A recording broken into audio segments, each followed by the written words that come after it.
Sir IIT बाबा, अरे IIT बाबा को ऐसे घेर रखा लोगों ने। इस दुनिया में तुम कुछ भी प्राप्त कर लोगे तो तुम ये मत समझना कि तुम्हें सब कुछ मिल गया। आईआईटी बाबा के ऊपर सुनो थोड़ा सा। अच्छा, आईआईटी बाबा आपकी नज़र में अच्छे हैं या खराब हैं, आप बताओ।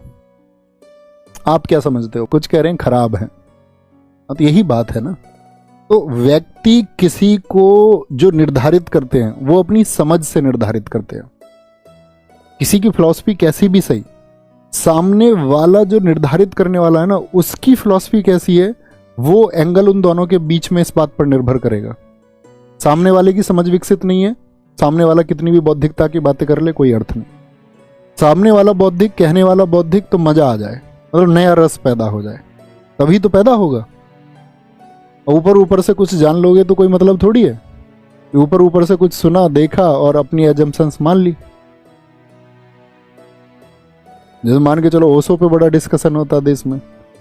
ओशो जब कभी भी साइंस पे बोले तो खराब ही बोले, और कोई मानने को तैयार नहीं, क्योंकि ओशो के पक्ष में एक बड़ा वर्ग है। ओशो बहुत तार्किक आदमी है, नो डाउट, लेकिन ओशो एक बार विज्ञान पे बोल रहे थे तो उन्होंने इलेक्ट्रॉन का चार्ज पॉजिटिव बता दिया और सारी व्याख्या उस तरह से कर दी सकारात्मक रूप से, और न्यूट्रॉन का एक नेगेटिव चार्ज बता दिया और उसकी व्याख्या उस तरह से करके सारी कर दी। तो परफेक्शन तो किसी के अंदर नहीं है। कोई व्यक्ति किसी एक क्षेत्र विशेष में, जैसे आपका जाति व्यवस्था पर जब ओशो बोलते हैं, या जब ओशो की बात किसी धार्मिक स्थिति के बारे में होती है, तो वो बहुत सटीक हैं और उनके तर्क बेमिसाल हैं। No one can defeat him.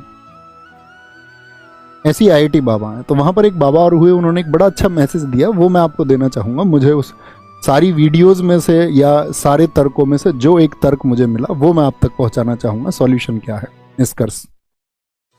तो उन्होंने एक बात कही, जैसे कि भाई बहुत सारे लोगों ने बोला यार आईआईटी बाबा तो चरसी हैं, वो तो सिगरेट विगरेट पीते हैं। ये भी सही बात है भाई। जो लोग नशे की प्रवृत्ति के लोग नहीं हैं, ये सीधी सी बात है कि जो सही व्यक्ति होंगे वो नशे की प्रवृत्ति के खिलाफ होंगे, वो अच्छी बात है। लेकिन मान के चलो किसी व्यक्ति ने अपने निजी जीवन में उसको अपनाया, तो उन्होंने एक प्रश्न किया था, ठीक है। उन्होंने कहा कि भाई आपका बच्चा अगर बहुत बीमार है और उसको एक त्वरित इलाज की जरूरत है बहुत जल्दी, और वो इलाज उसको अभी मिलना जरूरी है। अब आपके पास दो डॉक्टर की चॉइस है, समझना मेरी बात को। वो उन्होंने कहा कि आपके पास दो डॉक्टर की चॉइस है। एक चॉइस तो ये है कि एक डॉक्टर ऐसा है जो शराब पीता है और सिगरेट भी पीता है, लेकिन उसका जो सर्जरी का सक्सेस रेट है वो 100% है, यानी 100% इलाज करेगा और ठीक करेगा। वहीं पे एक व्यक्ति बहुत ऐसी अच्छा धार्मिक प्रवृत्ति का है और मान के चलो कुछ भी वो उस तरह की चीज़ें जो नेगेटिव है, नशा या कुछ भी, वेज नॉन वेज XYZ जो अभी आप कंपैरिजन करें, वो सबका सेवन नहीं करता है और उसका जो सक्सेस रेट है वो है 30%, यानी 100 में से 30 इलाज उसके सफल होते हैं, 70 में वो विफल हो जाता है। आप अपने बच्चे को किसके पास लेके जाएंगे, ये मुझे बताएं। 100% वाले के पास में या 30% वाले के पास में? विचार ही नहीं करोगे, ये देखोगे कि भैया कामयाब कौन है। तो ये जीवन की फिलॉसफी है। कोई भी व्यक्ति अपने जीवन में क्या कर रहा है आप उस पर टिप्पणी मत करो, वो उसका निजी जीवन है।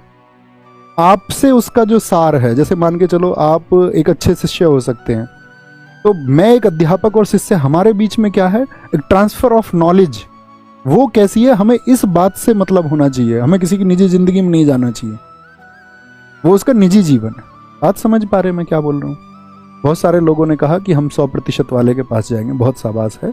और इसमें कोई जो कह रहा है कि मैं 30% वाले के पास जाऊंगा, तो इसका मतलब तो ये हुआ उस बच्चे को, उसको अपने बच्चे से प्रेम नहीं है, और जिसको अपने बच्चे से प्रेम नहीं है तो इसका मतलब है फिर उसके जो सारे दावे हैं, उसकी जो सारी समझ है वो अविकसित है, फिर तो कोई अर्थ ही नहीं रहा ना, है ना।